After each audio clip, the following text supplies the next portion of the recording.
na tila ba'y nanahoy.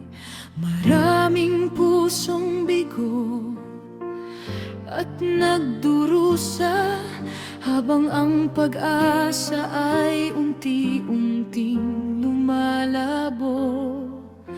Ang yaman ng bayan ay para sa mamamayan, ngunit marami pa rin ang salat sa kabuhayan.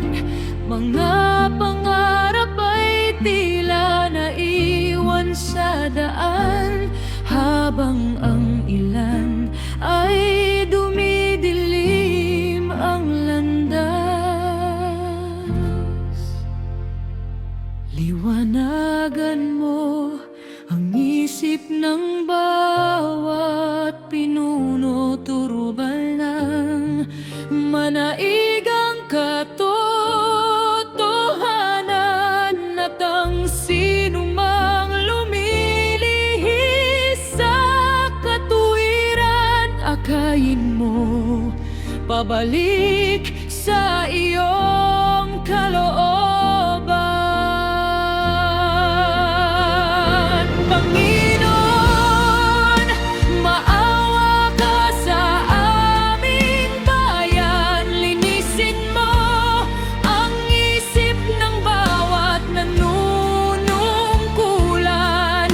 Itaas mo ang katarungan at katapatan, upang ang kapayapaan ay muling maghari magpakailanman. Panginoon, dinggin mo ang aming panalangin.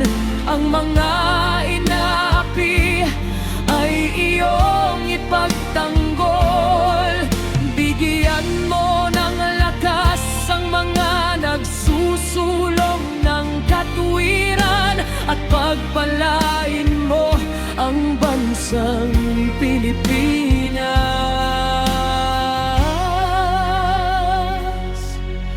Kapag ang batas ay nais baluktutin, at ang katarungan ay sinusupil, ikaw ang aming tanglaw sa gitna ng dilim. Ikaw ang pag-asa naming hindi magmamaliw. Turuan mong maging tapat ang bawat lingkod bayan, na ang pananagutan ay maglingkod sa mamamayan. Maging pantay ang pagtingin sa lahat, para sa kapakanan ng buong bayan.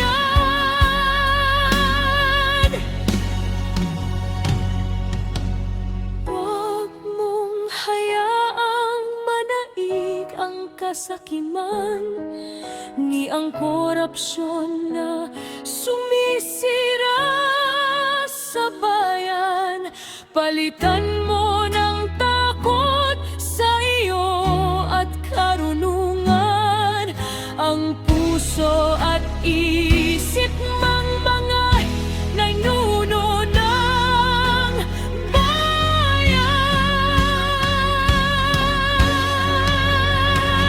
At kung kami man ay may bahaing dapat gampanan, turuan mo kaming maging mabuting mamamayan, magkaisa sa paggawa ng tama at mabuti, para sa kinabukasan ng susunod na salinlahi.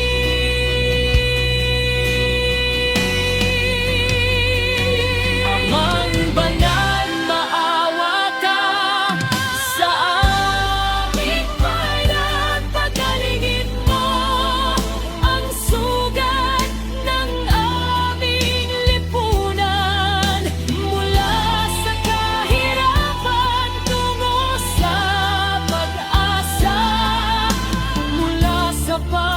pagkakahati tungo sa pagkakaisa.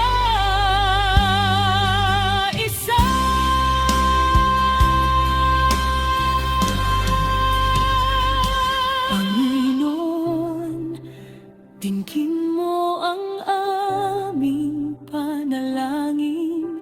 Ikaw ang aming sandigan, magpakailanman.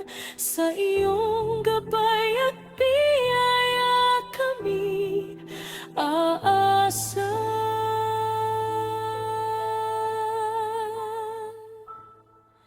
Pagpalain mo ang bansa